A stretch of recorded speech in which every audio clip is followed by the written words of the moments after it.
tons, the weight of 5 elephants. Inside the weapon. A small atomic bomb is shaped like a sphere at the top of the casing. The top of the sphere contains conventional chemical explosives surrounding a sphere of the beryllium mirror casing, inside of which is a small plutonium sphere, about 4 to 6 inches in diameter. Below this atomic bomb is the hydrogen or fusion bomb. It consists of a cylinder made of uranium. The fuel for the fusion reaction, lithium deuteride, at the core of the cylinder sits a road of plutonium.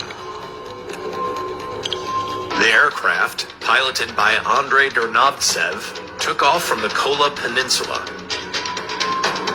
It was joined by an observer plane to measure the impact of the bomb. At approximately 11:32 a.m. Moscow time, Tsar Bomba was dropped over the Mityushika Bay test site on the deserted island of Novaya Zemlya. The bomb was equipped with a special parachute that would slow its fall, allowing the plane to fly a safe distance from the blast. Barometric sensors set the bomb to detonate 4 kilometers above the ground. The barometric sensor detects the final altitude. 32 bridge wire detonators release an electric spark to detonate the chemical bomb. The chemical bomb detonation causes compression inside the plutonium and releases bursts of neutrons.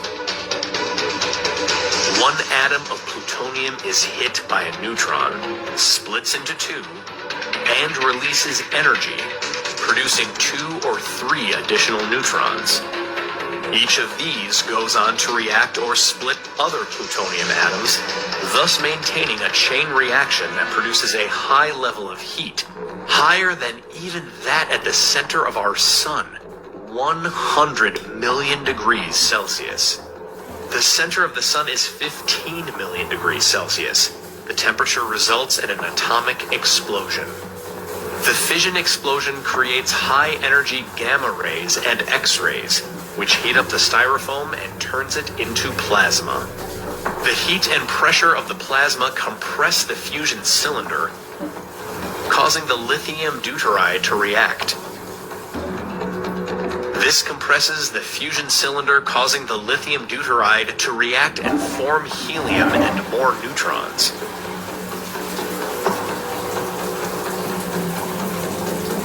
The neutrons cause the uranium casing and plutonium rod to undergo more fission reactions. This causes more pressure on lithium deuteride. This produces more fusion, which releases more neutrons, which causes more fission. The positive feedback loop fission-fusion reaction goes back and forth until a huge explosion occurs, ripping everything apart.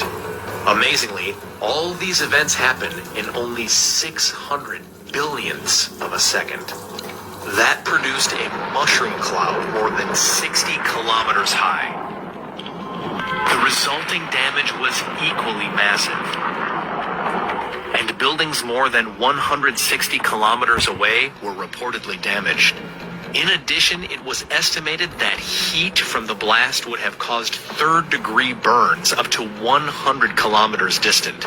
Despite its incredible destructive power, the Tsar Bomba was never actually used in combat.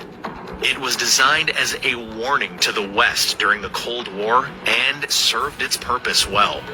The Tsar Bomba showed everyone just how destructive nuclear weapons can be, and served as a reminder of the devastation that could be caused if they were